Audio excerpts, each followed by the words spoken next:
ang doktrina sa Seventh-day Adventist, wala gitukod ni Ellen G. White. Si Ellen G. White, membro sa Seventh-day Adventist, dili siya pastora, dili siya leader, membro. Dili siya leader, membro. Ang tanong ko ay madalas itong aking napapakinggan sa inyo na ito raw si Ellen G. White ay founder ng Seventh-day Adventist Church. Ito ba'y totoo? Siya ba'y founder natin? O kailan naitatag ang Iglesia Adventista? Ayan, manlimit nga naman natin naririnig mga kapatid na si Ellen G. White ang founder ng Seventh-day Adventist. Kaya ang tanong sa atin ngayon, totoo po, totoo po, totoo po.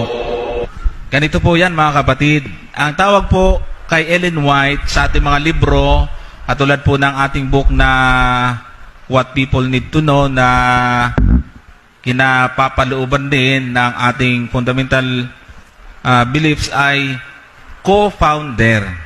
Founder.